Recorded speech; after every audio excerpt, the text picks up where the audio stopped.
expected after left and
in the games and all that. And it's a problem for them. We just hope that when they're able to manage themselves very well this season, because we don't wish to have an injury like it was.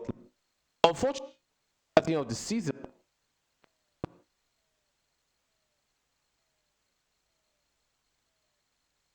looking at the Portugal, we're looking at Stan Moraki. Novak Djokovic was defeated by Chung, not because he couldn't play, but because he had an elbow injury. He just could not move forward. Stan Wawrinka.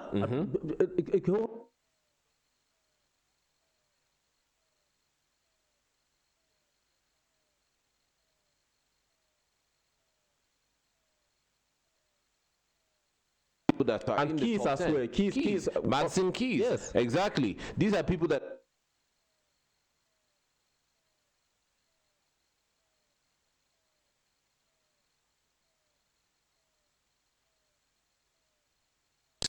lot of these guys to come through. We're even seeing it in the male category. We're looking at people like Chong, Generation Classic last year, now showing and proving himself. Unfortunately, could not go further.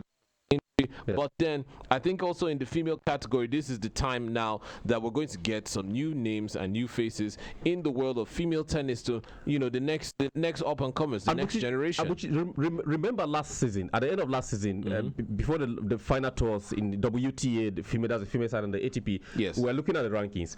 The male side there's a lot of gap in between 1, 2, 3, 4, 5, and there's a lot of gap between them. Yes. But the female category, the it's WTA, is tight. You're talking of distance of 5 points. Some places is 4 points. Some is as exactly. As I think point. Between first and second, between Halep and Wawrinka was like about less than 50. Less than 50 points. Yes. So it was just takes one competition to overlap. One competition, exactly. One competition, and it seems like this is the one competition Wawrinka now has overcome, and now is world number 1, and has won her first major Grand Slam. Having struggled and struggled over. I think it's a 2-in-1 victory. It's a 2-in-1 victory. It is. It's a 2-in-1 victory. This is the Stadium on Human Rights Radio, 101.1 FM, redefining broadcasting. We'll take a very short break. It's not a break for any commercial thing. It's just to allow our Muslim brothers and sisters to remember the time to go and pray for Nigeria, because this country needs prayers. Very, very heavy prayers. So many things are happening. Strong prayers. So if you go to the mosque this evening to pray, or you're praying,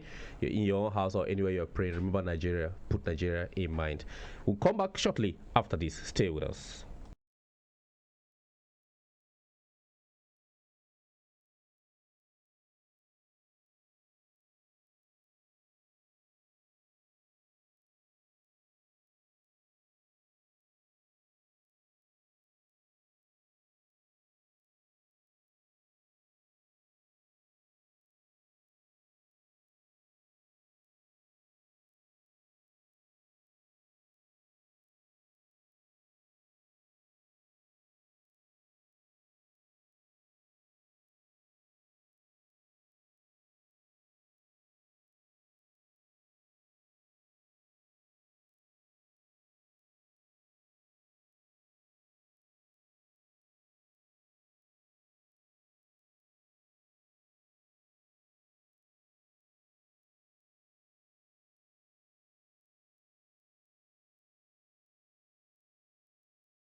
Tuned to Human Rights Radio 101.1 FM redefining broadcasting. This is the stadium. My name is Ted and I'm here as usual with the one and only Buchi who doesn't sleep. Actually, Buchi has it's not insomnia, it's not a sleeping problem, but he overworks so he doesn't sleep. And right now, after the stadium, I have to force him to go and sleep because he has been up since the early hours of the day. While you were snoring, he was on the mic here speaking. All right, Buchi, before we went on the break, we were talking about Australia Open and we spoke about the female side where Caroline Wozniacki has won the first time she's picking that Australian Open trophy, and she has fought hard for that. But in the male category, it was heart-wrenching to watch our next-gen champion, Hyun Chung, retire after in the second set against Roger Federer, going to the finals. Blisters under his left foot. It was painful to watch. I think the pain we felt as fans watching him pull out of that bout was much more than the pain he went through standing on that court and trying to move around the court with such a big. If you see the pictures online, if you can go online and you see the pictures, it's quite a big blister under his foot, and I wonder how he was able to even manage to come back in the second set to get two serves. The first set, Federer broke all his serves. He just got one, so it was 6-1. Yes. The second set, he got two. Federer broke. It was 5-2, and he couldn't continue. But he came out to say he didn't want to give the fans a bad game, having paid and come to watch. He didn't want to continue wobbling on the court and unable to move himself around and play under stress and duress, and then the fans would feel pity for him and all that. He decided to pull out of respect for the fans. He could have punished his body like Nada would do to go and play. True. Honorably, as a good Korean, as an honorable Korean, he pulled out. But of course, he was your candidate for the finals. Definitely, he was my candidate for the finals, one way or another. I mean, Chung has been playing amazingly. I mean, ever since we noticed him, or we got him, he fell on our radar from the next gen competition. He just seemed like the next big name, and this was supposed to be that competition that is sort of like old school versus new school, Federer versus Chung. This was going to be the best of the old school versus right now, currently the best of the new school. It was going to be a fantastic game, but unfortunately, like you said, it was injury. I mean, you go online, the blisters were huge blisters on his left foot, and to play with, I mean, sometimes I have a tiny blister on my hand and it feels like the end of the world. I mean, to have it on the sole of your foot and to be moving as agilely as he did, it was phenomenal. He gave it his all. But I think the good thing about being a next gen champion is that he still has the very inaugural edition. Exactly, he has many years of good tennis ahead of him. Unfortunately, this just wasn't his season, and now we have Federer in the final going up against Kilik. And that's another very amazing play. That will be a game to watch tomorrow in Australia. Let me just give you a brief of Kilik. The games he played, he won in the 5 games he played to get to the final. Defeated Sosa 6-1, 7-5, 6-2. He played against Busta, Carreno Busta. He defeated him. He lost the first set 7-6. Then he went on to win 6-3, 7-6, 7-6. He played against Kyle Edmond. The last few games he played that he to build up to that. I mean, he was overhyped by the media, and yet Kilik just gave him what he deserved. I mean, Edmond was playing a phenomenal game. I mean, this seemed like the year of Edmond. I mean, with Andy Murray ruled out on the sidelines for the longest time. He's Edmond the next British guy that was on the radar. Then suddenly. And then with Conta there also, like it's a bad time for them. It is. It just seems like everything right now for England just seems from bad to worse. It's unfortunate. I mean, and Conta was showing signs of promise. I mean, with the new coach, actually, an entire new team around her, a new playing well in Brisbane, and now coming over to Melbourne and actually crashing out. It's unfortunate, but I think that's the way the game is played sometimes. So Edmond lost to Kilik, 6-2, 7-6, 6-2. Okay, and then he played against Harrison. He defeated him 7-6, 6-3, 7-6. And against Rafa Nadal, that was a big game which Nadal decided not to lose.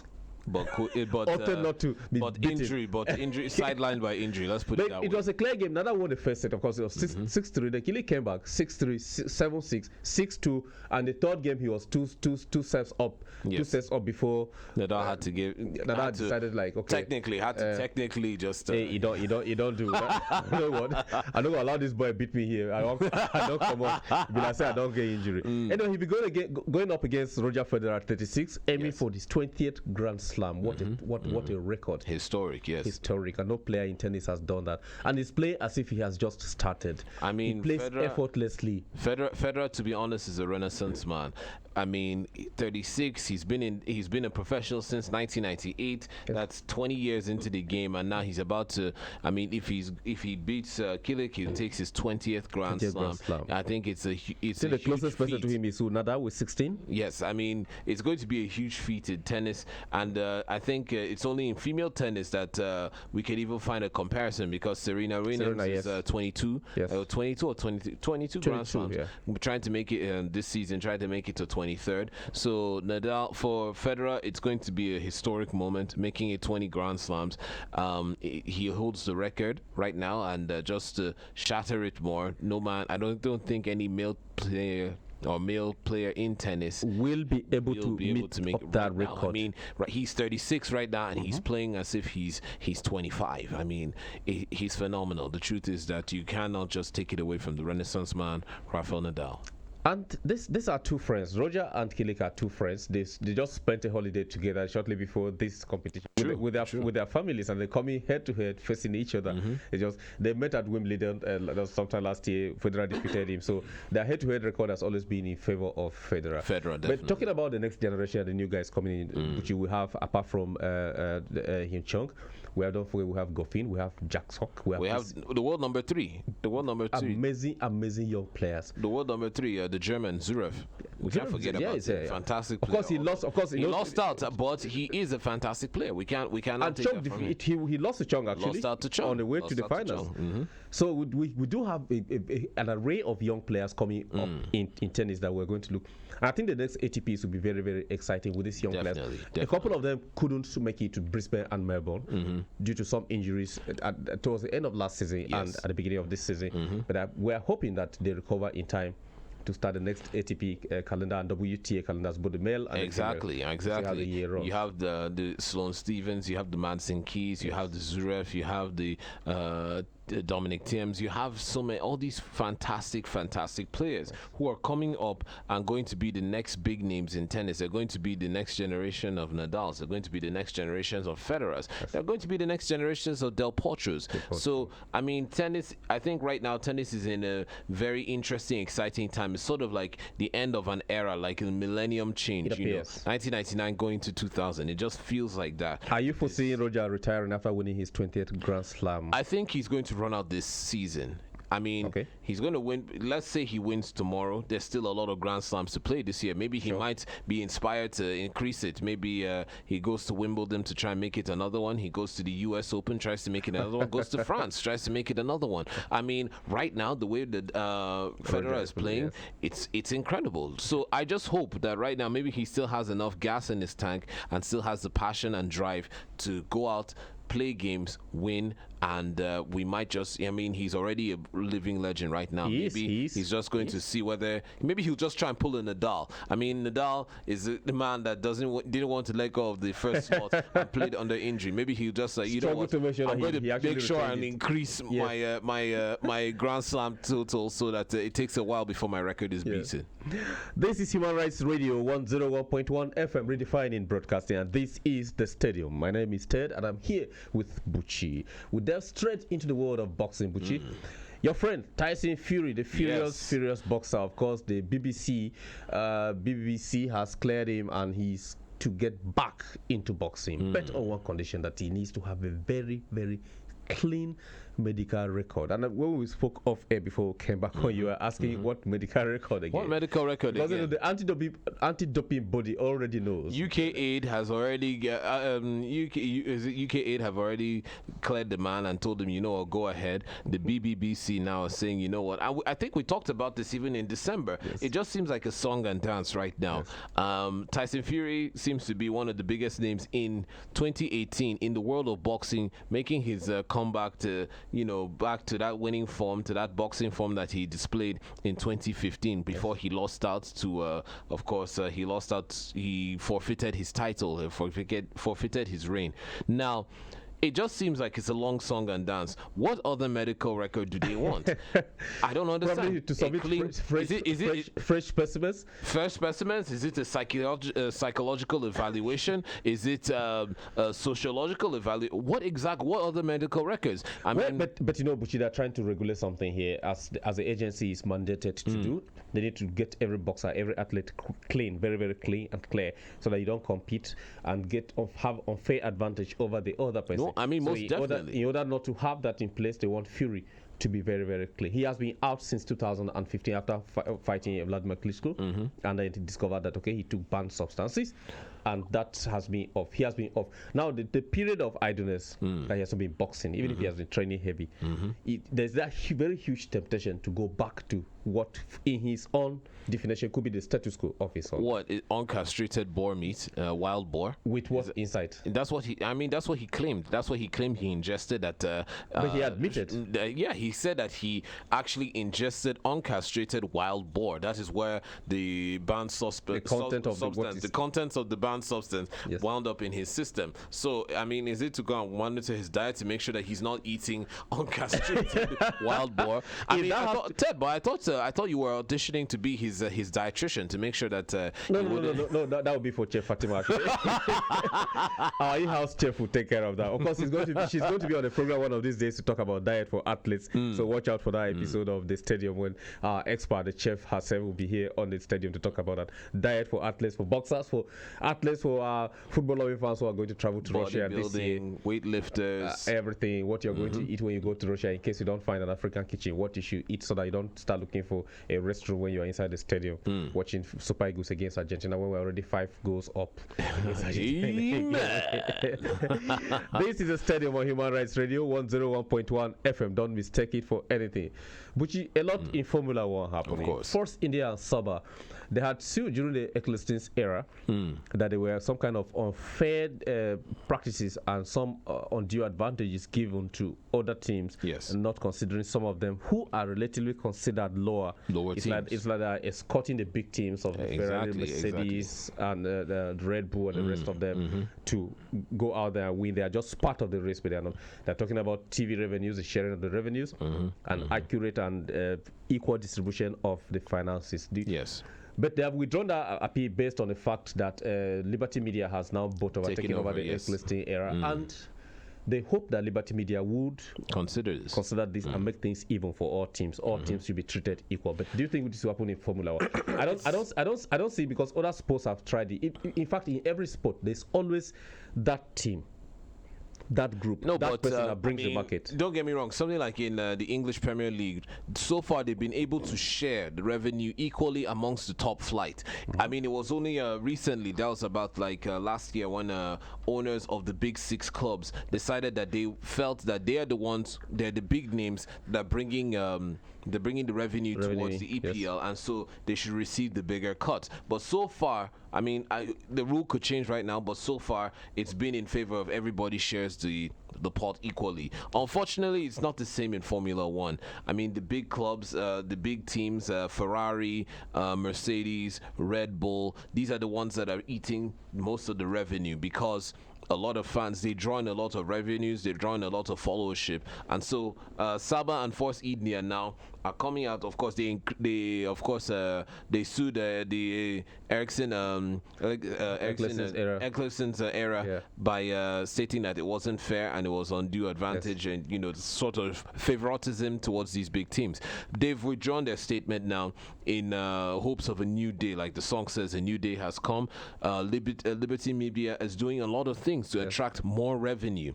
I think, and more revenue, more teams towards Formula One to make it more accessible. And the consideration of expansion of teams, limited number of teams exactly, and also limiting making the playing field more even. I mean, they're looking at 2021 to introduce the V6 hybrid engine into Formula One that some of these teams have also been kicking against.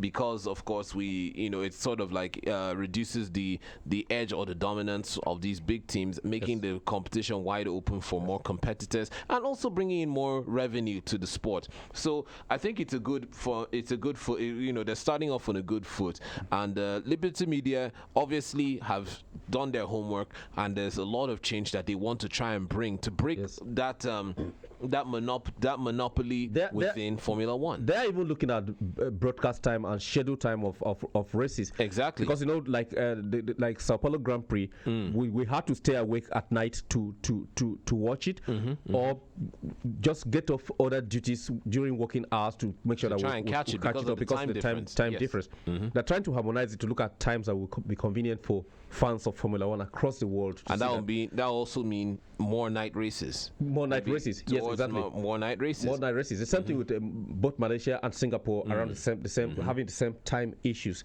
At least Abu Dhabi is just an hour GMT plus 1-2, not very far from us. I think Abu Dhabi could only enjoy Abu Dhabi at night. And I think that race course was actually designed. It's designed for night. It's designed for night because it is phenomenal. So I think that's the only. But of course, the lights there are also becoming a problem for drivers. That's true. The reflection of the reflection and things like that. Heavy. It's massive. There's a lot of things, and also even fitting of because I think there was a suggestion where some of these Formula One cars might be fitted with lights at night that could add to drag, that could add to wind speed and drag for these vehicles, make the cars heavier, and also it's a lot of things to consider. But I think the truth is, Liberty Media are taking this. They're on the good foot right now to step in the right direction. Formula One needs an injection of new life. Yes. There's new teams out there. There's new technology out there. These things should be adopted and put into the races. It should be put into these vehicles. Can we feel the team from Nigeria? Ted, this one a jam question you don't ask me this afternoon. We have at least. To be honest, we have a manufacturer in Nigeria. We have a manufacturer, but I think what will happen is if we're going to field the team from Nigeria, it's probably going to be something in collaboration with one of these bigger companies. Maybe Nigerian government is partnering with Post India, with Subaru or one of these companies. We partner with them. We had Pan. We let it go. We had Pan. Pan was there. Would have been. Ford wanted to come. Nissan wanted to come, but we don't have the ground for manufacturing because our industry is dead. We don't have light. We don't have power. I mean, these are the things that these big multinational companies thrive on. And we don't even have tax breaks in those areas to offset overhead costs. So, and I'm very sure that if there's a budget to construct a circuit for Formula One in Nigeria, it will go into billions, and I bet you will deliver it. We will deliver it, definitely. Koja 2003, Koja 2003 or 2003. Koja, that's when the game simulator was built. The stadium was built. Everything was done in time, and we hosted. Immediately. Even though after that everything has dilapidated, has died down. That's our culture. We can't sustain Formula One. Let's not even think about that. This is the Stadium on Human Rights Radio 101.1 FM, redefining broadcasting. My name is Ted, and I'm here with Buchi. We'll take a very little short musical break, and when we come back, we'll delve straight into the world of sports, football. CHAN is going on. We're playing Angola tomorrow. What's our hope? I will see Escorts. They have almost the same results as we do. Drawing, winning. In fact, we have a better goal difference than they do. Palancas, Negras. In basketball, they are better than us. In football, are they still better? Whether it's home Eagles or away Eagles or foreign Eagles or whatever, Eagles are Eagles. That's the national team playing out there in Morocco. Games are going on this evening. We'll talk about that. We'll come back. And of course, Alexis Sanchez made his debut for Manchester United at UV Town Football Club. What happened there? A lot happened. UV Town sent him a message before and after the game. And of course, transfer news. Real Madrid, Fiorentino Perez has decided he wants Neymar and Eden Hazard so that Ronaldo can go with his big ego. What happens next, we don't know. But don't stay with us. When we come back from this very short break, we'll give you details of all that. Don't go anywhere.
Rights Radio 101.1 FM redefining broadcasting, and this is the stadium. My name is Ted, and I'm here with the official trekker of the stadium, Buchi.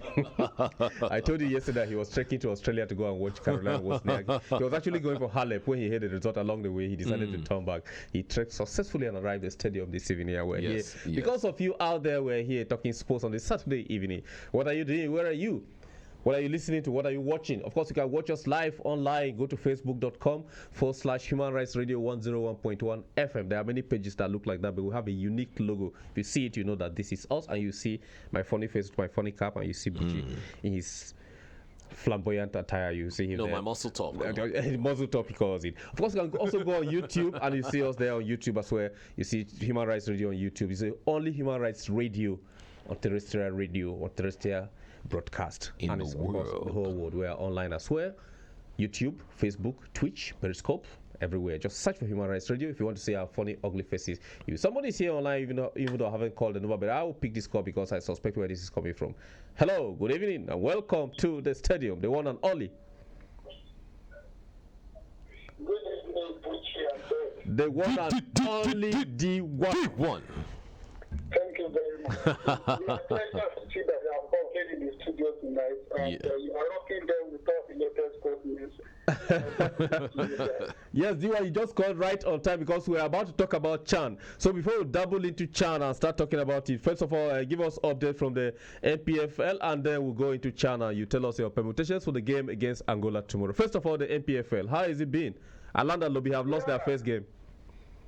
Thank you very much.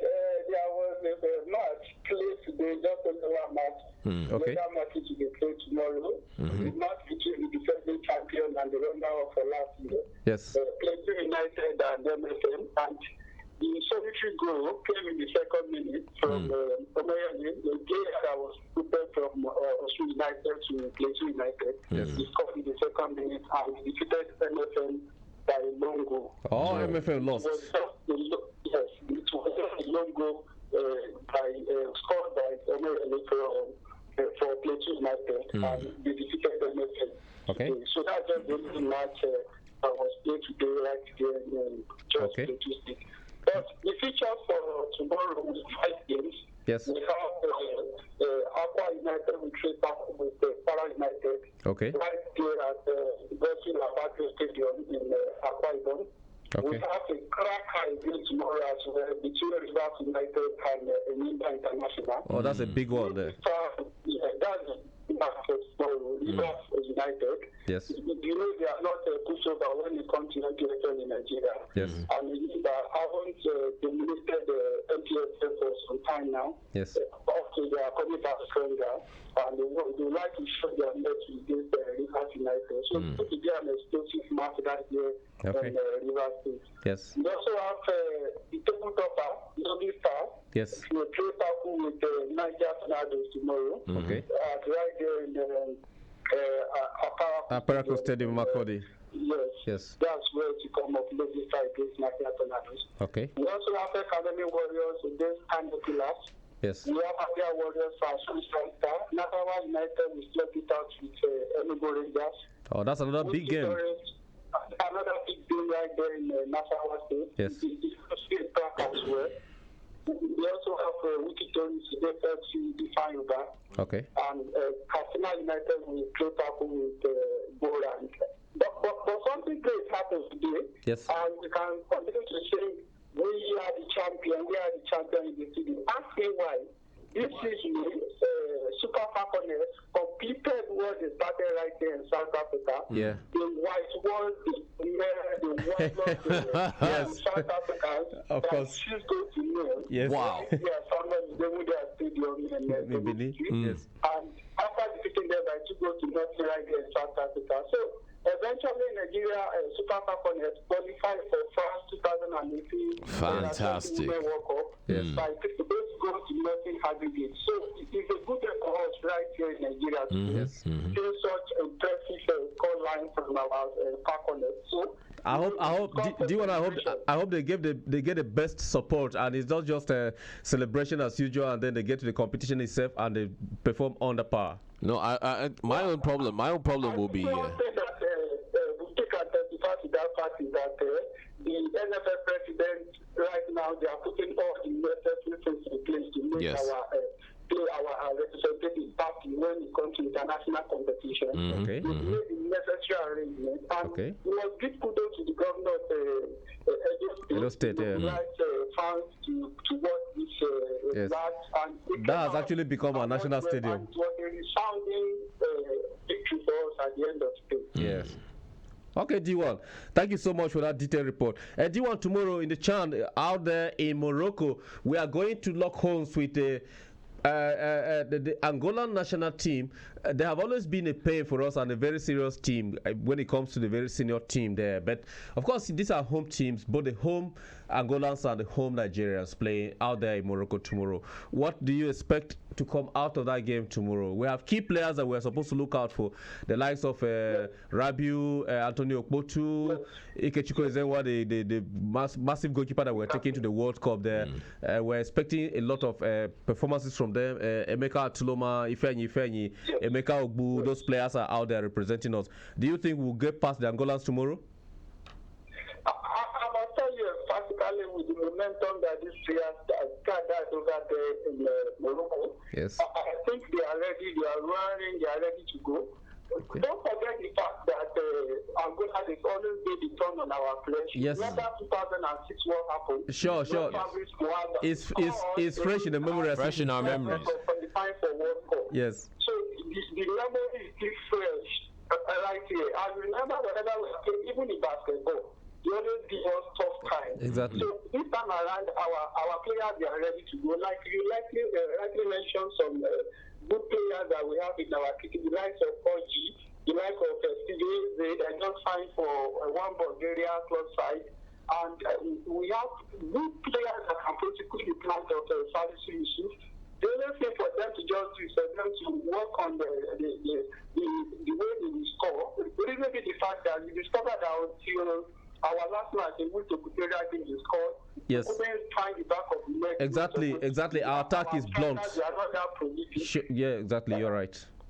And I must tell you, with the report that we keep in from Morocco, it really shows that they work on this area. This last week, it worked on it. You know, don't forget that this is not half stage as well. There's no second chance.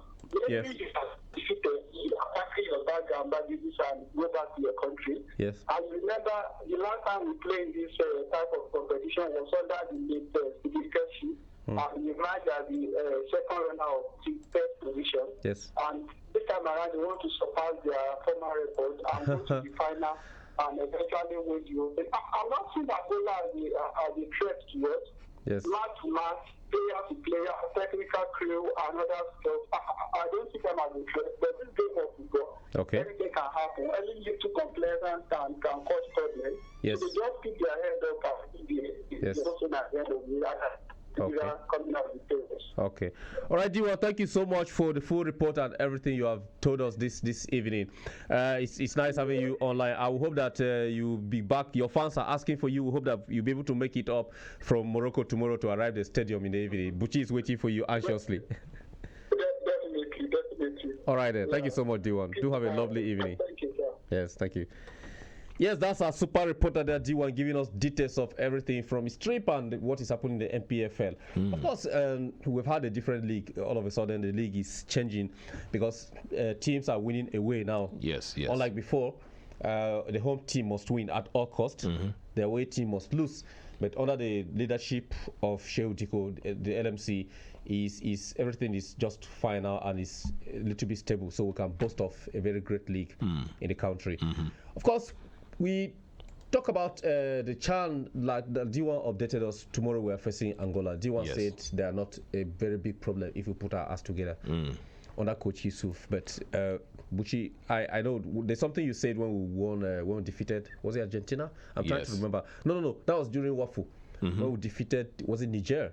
And we over celebrated, and you said we're always used to being carried away with a We're victory. always carried away with these kind of victories. We just defeated Equatorial Guinea. We just 3-1. and 3-1, and now we're going to walk in with all the confidence. And like I always say, there's a difference between confidence and overconfidence. There's a difference between confidence and being cocky. Now, this is the problem with Nigeria. We always have this problem. Yes, Angola, they're going to be a walkover, and then we become sloppy and play rubbish games, and then we lose. We lose these kind of competitions. So I think, like D1 said, yes, Angola technically we're supposed to outclass them in a perfect world, but we don't live in a perfect world. We need to come in fully prepared, fully focused, and ready to do battle, because the Angolans themselves do not want to go home. They're there to win a competition, just as we are there to win a competition. They've been having a bad competition. Let me give you the stats. They played against Burkina Faso in their opening game. It was a goalless draw. I think they've only scored one goal. They won against Cameroon 1 goal. Their last game was against Congo 0-0. So they've scored only 1 goal. As against Nigeria,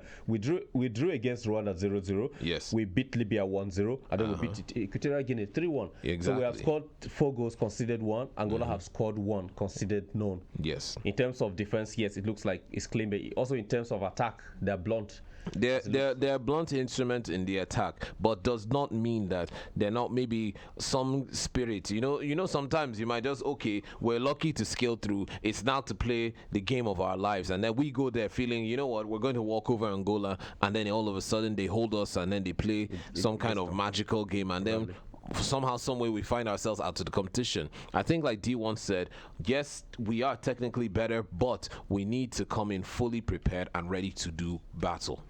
Ready to do battle, that's what we are saying here, because we are hoping that Chan this time around, Nigeria should be able to get something and come back home. We're in a situation in the country where there's crisis north, south, west, east, center, probably sports. Football especially is only one thing that can unite us, and that's what we hope for. We'll take a very short break, and when we return from the break, of course, we'll launch straight still into the world of football, because that is where the heart lies.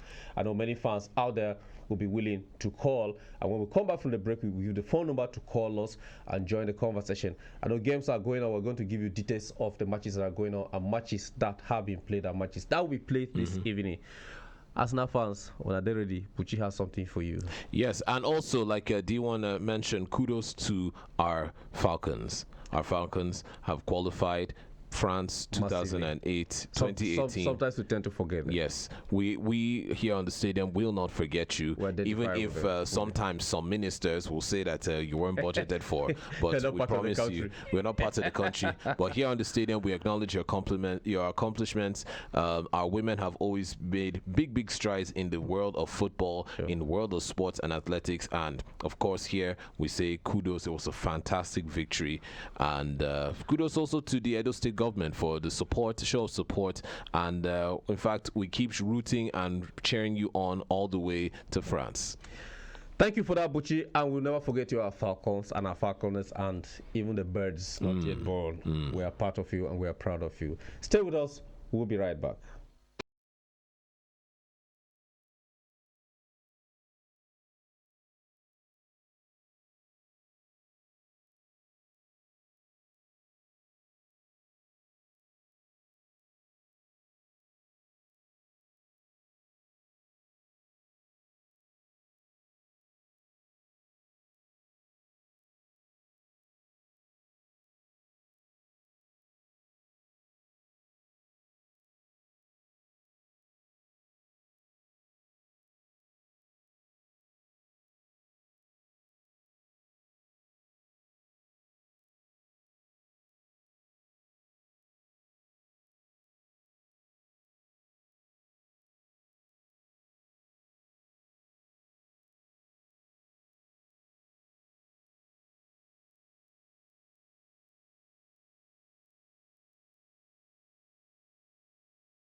Saturday evening here on Human Rights Radio 101.1 FM redefining broadcasting, and you're listening to the voice of Ted on the stadium. I'm here with Buchi and we're talking sports. Even before we went on the break, we spoke about a lot of sports, from boxing, Formula One, tennis. Of course, the grand finale is coming up tomorrow. Roger Federer aiming to have the 20th Grand Slam of his career. Amazing. No player could probably match that in his lifetime, because this guy is 36 and is still amazing and still playing.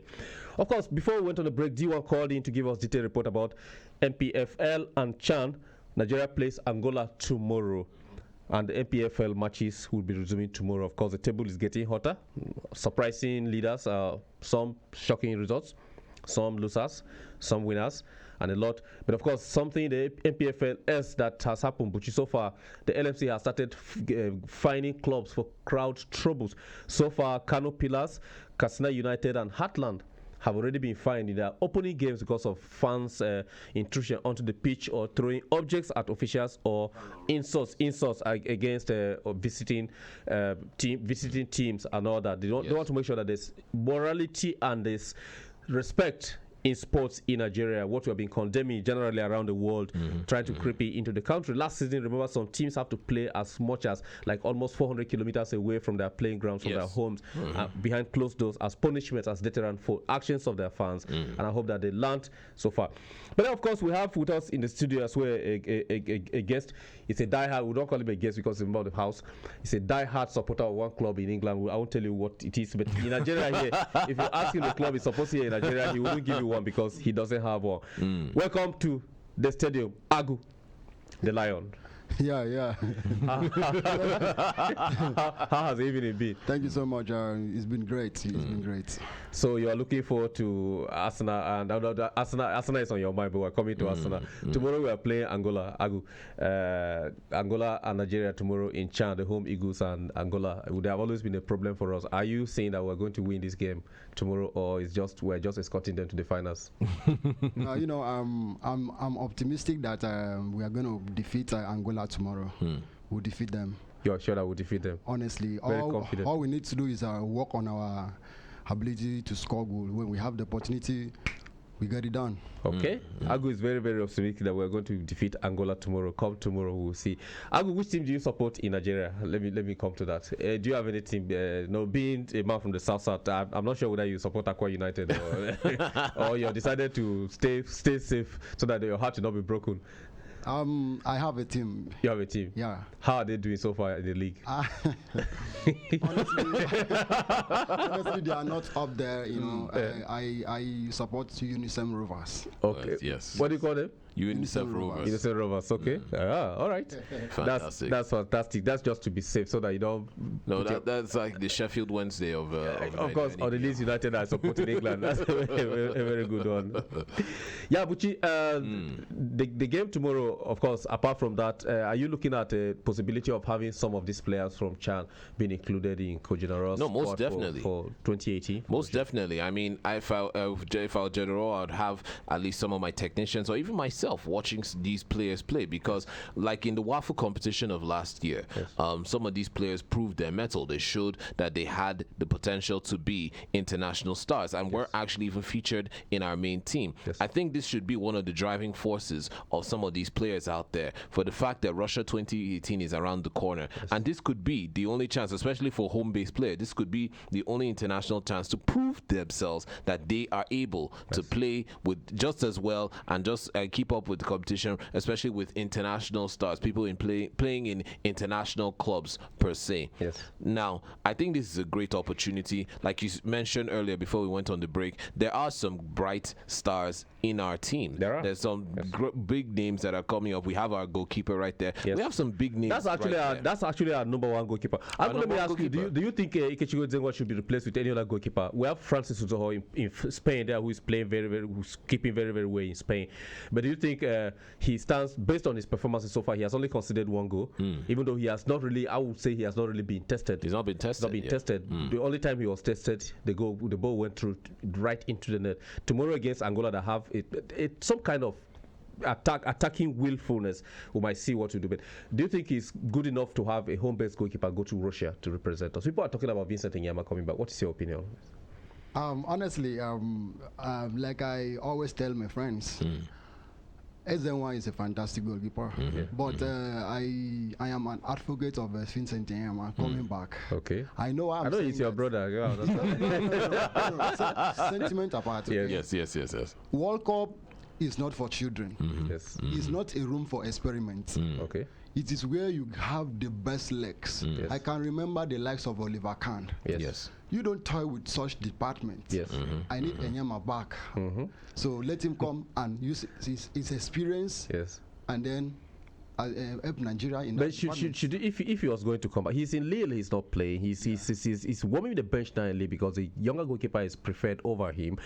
Should he not have participated in the qualifiers, even if he's going to come back? Wouldn't there be disaffection in the team if he comes back now and then takes over the place of Ikechukwu? And we have Dela Lampaso there, we have Daniel Akmehi, we have Francis, we have like 4 goalkeepers. Of course, Kai Ekeme has been ill and out, and we're hoping that probably he will recover in time to maybe just in time to make it up to the squad, because that was a perfect replacement for Enyama. But as it is, if he comes back, wouldn't there be problem in the team? I think that is the mentality that we have here in Nigeria. Yes. I can remember Zinedine Zidane had retired and then came back to do the job for France. Yes. So the same thing with Messi. Messi left. I think it took the president to beg him to return to the national team to qualify them. Paul Scholes did something like that once. Okay. We need Enyama. Let's forget about if they will be fracas or not. All we need is the experience. We have to do something right in Russia. Okay. So that's my own. Okay. I think I have to take a different stance on this. Yes. I mean, at some point, I remember when Vincent actually came in, he was a young 19-year-old, a fresh face. Somebody gave him the chance. Yes. We have Ike Chirumu. He took that chance. He took the chance on him. The memorable game against England that he saved a deaf blind ball from Post Coast. Fantastic. Korea, Japan, 2002? Yes.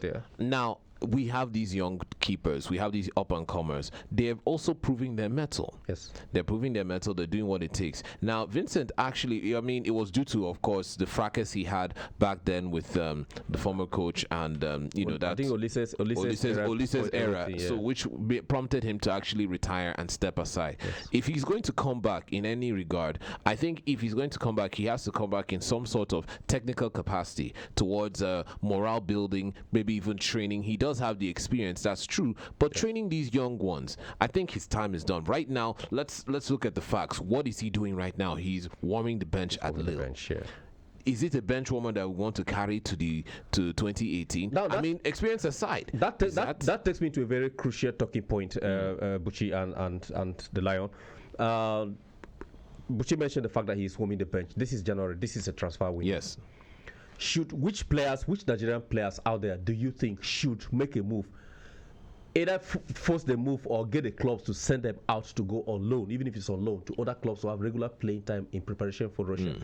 We have cases here. Today, Kelechi Iheanacho scored 2 goals for Leicester City against Peterborough. And Wilfred Ndidi also scored. He's the only person who has been playing very well, consistently in Leicester City. Yes. Kelechi and Ahmed Musa are just probably, let me say, bench warmers. And these are excellent players who have not found playing time. Mikel is out there in China. Unfortunately, we don't have satellite rights out of China to watch their league as we watch other leagues. We just hear about it. Sometimes we have to stretch to go online on YouTube and other platforms to watch the games, spend a lot of data to watch their games. Yes. Because the Chinese regulations on internet as well don't allow most of those things to be broadcast out. Yes. Mikel is there. We have the likes of Odion Igalo player. We have these are players who are playing in their clubs. But are they what they're giving in their clubs? Is it enough to take them to the World Cup? I think it's not time to change the team, right? But which players need to move? I will say first of all, Ahmed Musa, hands down, needs to move. Even if it means coming to do not pass go, do not to be on loan.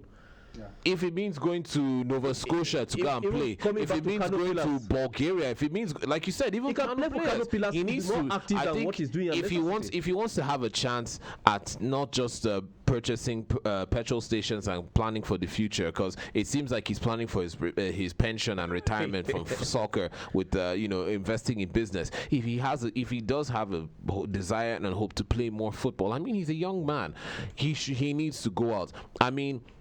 just before Iheanacho got started his goal scoring spree, he was on the cusp of actually moving out, requesting this January window to move out. It just so happens that within this period of December, January, he decided to find the net at the FA Cup. I mean, the VAR. He now does have the record of being the first player in the EPL to be assisted or to benefit from the VAR. That's the video assistant referee. And now he scored 2 goals today. He scored 2 goals in the previous FA Cup match. He's a special FA Cup player. I mean, he played. I mean, this is the first time in a long time he played the full match. I mean, although he was substituted around the 77th or the 84th minute, he was just substituted. But this is the first time, and now it seems like he's finding his footing.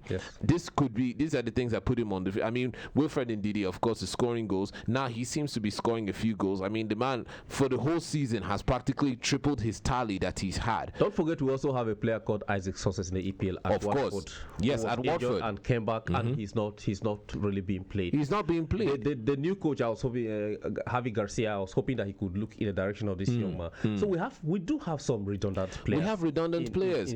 Teams across the world, and it's worrying for me. I understand what you're saying, Ted, and I'm a big proponent of these players going to find their go out right now. The World Cup is just around the corner. If it means, look, you know what, I'll take a pay cup. Send me on loan to the not even the Bundesliga is big. Send me on loan to Tunisia. Send me on loan to Greece.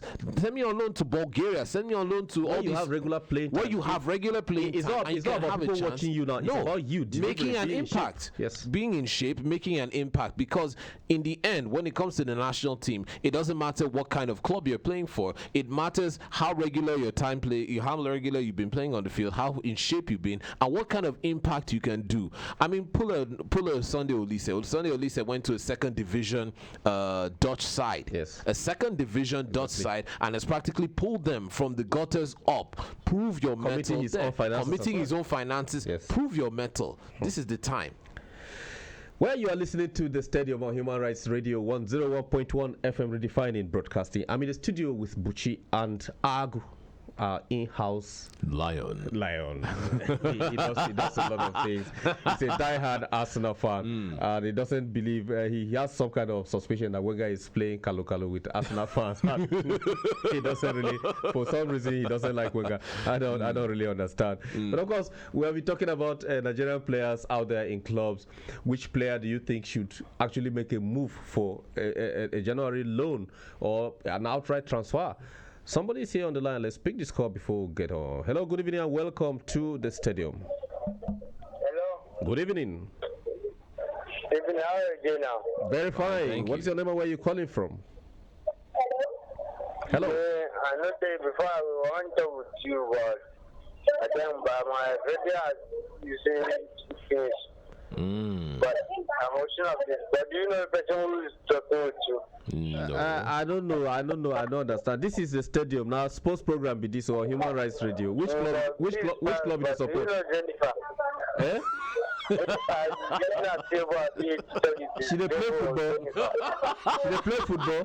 Now football we dey talk on other sports of my brother. Now sports we dey talk on Human Rights Radio. That's sports we dey talk. This is radio station. You don't live on air now. You dey hear me so? So which sport you dey support? Which football club you dey support? Arsenal or Man U? Which one? Make we talk. I'm talking with people now him. Okay. You don't try. Don't do it.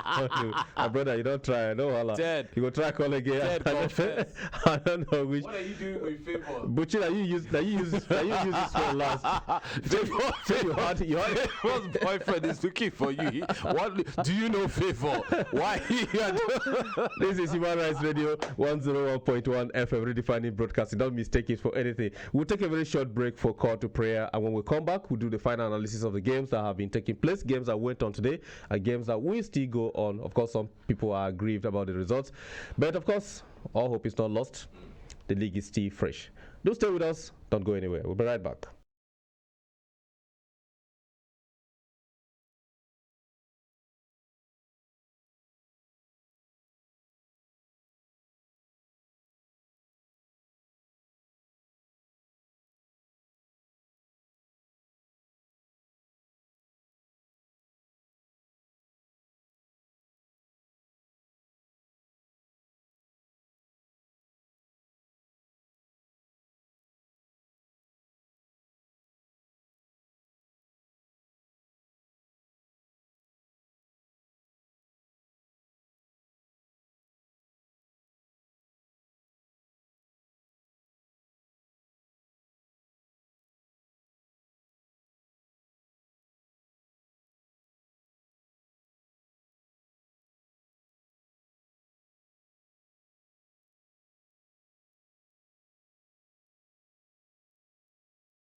To Human Rights Radio 101.1 FM redefining broadcasting, and this is the stadium.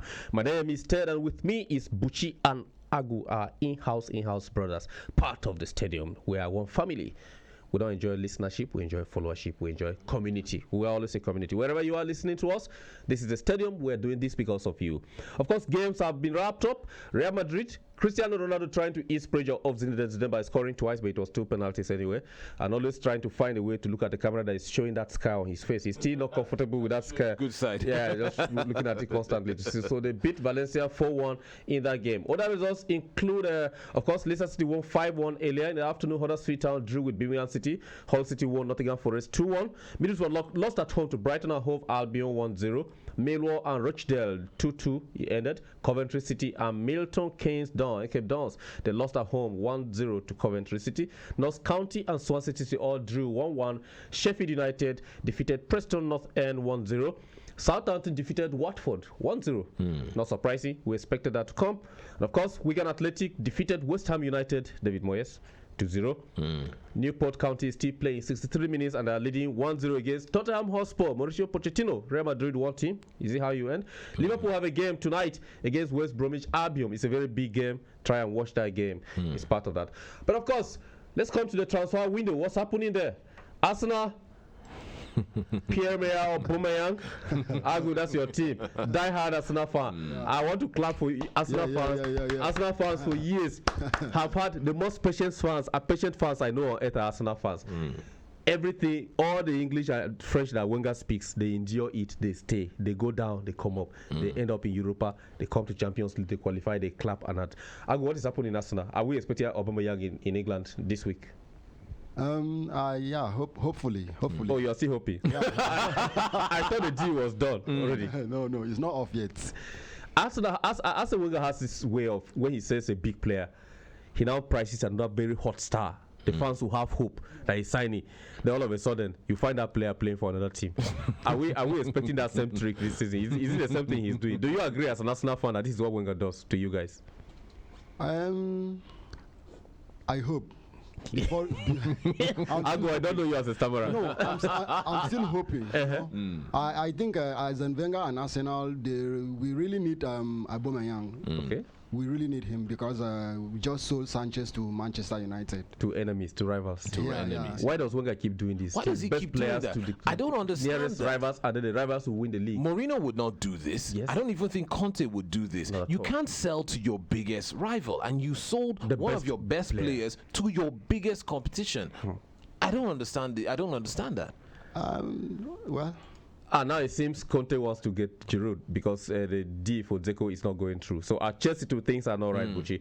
No. Roman Abramovich and Conte are not actually seeing eye to eye. There's some kind of friction. There's some kind of friction. I mean, Lampard actually even came out to say he could feel Conte's frustration in the sense that right now this is the transfer market and not one single player has come this way, and the market is closing fast. The window is closing fast. I mean, Conte has submitted a list of players that he would like to purchase, and it doesn't seem like him and Abramovich, the owner, are seeing eye to eye. In fact, there are rumors where Abramovich is already lining up a new successor for Conte. So they speak through a proxy.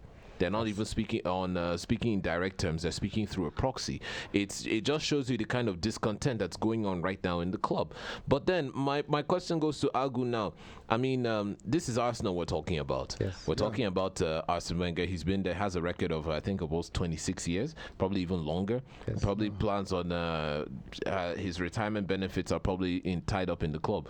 I mean, like Ted said, Arsene Wenger tends to tease those big name or big players. I mean, this week, we kind of gave him kudos for the fact that Mkhitaryan had moved over, and we figured a pairing of Mkhitaryan, Lacazette, and Aubameyang, Ozil, and Aubameyang up front would make Arsenal for middle front up front. But it doesn't seem like the Aubameyang deal is going through. What is this another? Like Ted said, is this another ploy by Arsene Wenger to try and keep the fans happy and just keep them calm and in that regard?